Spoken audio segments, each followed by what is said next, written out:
Hi guys, how are you? In this session, we would study about the social, economic, political and religious life of the Aryans in the later Vedic period. This session is the continuation of the previous session. First of all, we would try to analyze the political life of Aryans in the later Vedic period.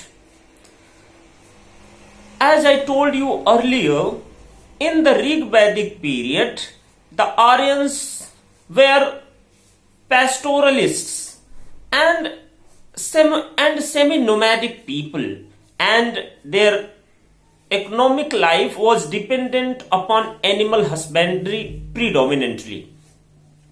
But in this period, I mean to say in the later Vedic period, the life of Aryans became somewhat permanent and they started a systematic life in the later Vedic period. That's why various changes occurred in the political system of the Aryans in the later Vedic period.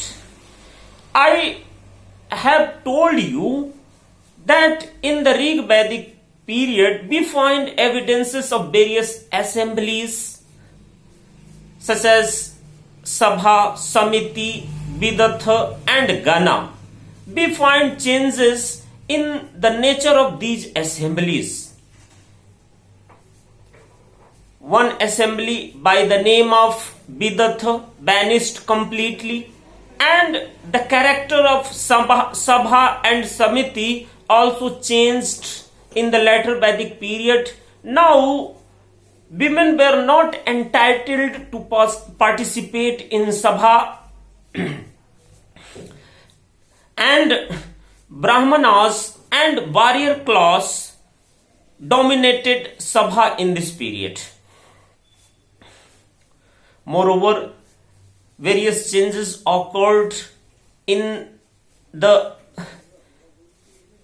territorial characteristics in the later Vedic period.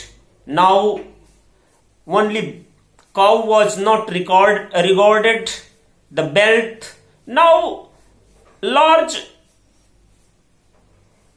territories expanded in this period. Now, land territory was regarded wealth in this period, and large empires started to come into existence in this period, and this was the period of large territories or large empires, and many tribes in this period were capturing and taking control of large territories in this period, and they named these territories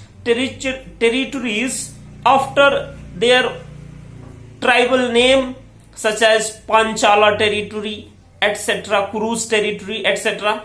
And these territories now are regarded, or these territories are associated with various tribes in the later Vedic period. We find changes in the nature of king and kingship also. Now, the king is regarded a significant functionary in the political system of the later Vedic period. We find traces of election of the king in the later Vedic period. The most eligible person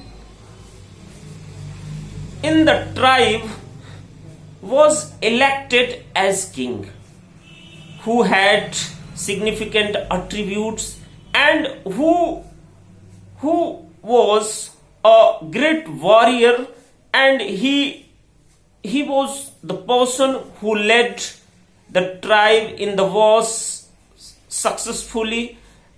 So such type of person was appointed as a god, as king.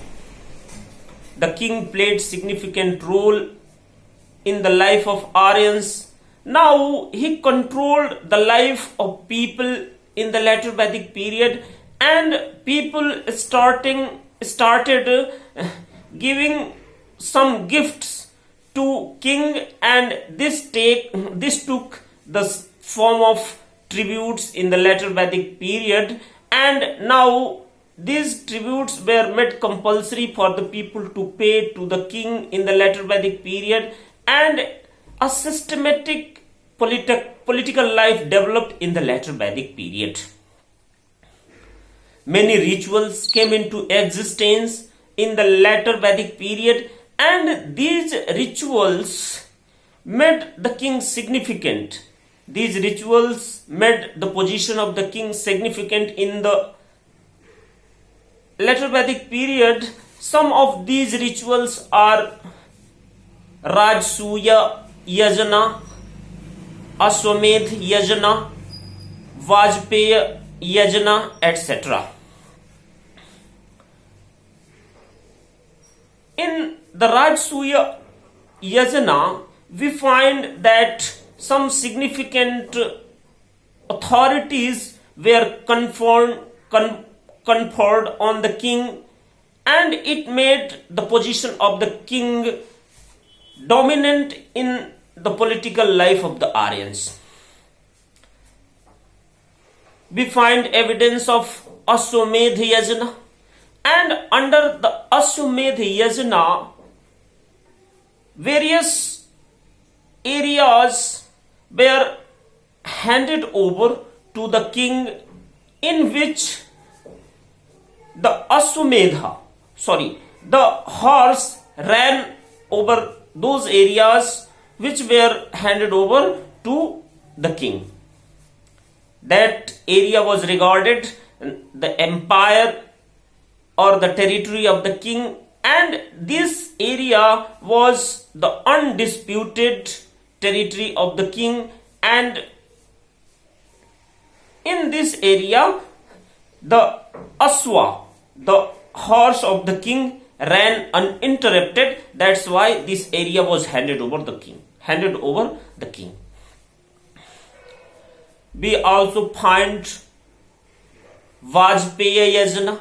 Under the Vajpaya Yajna, the chariot of the king was made to win in the race of the kinsmen, and in this way the position of the king was made significant in the later Vedic period.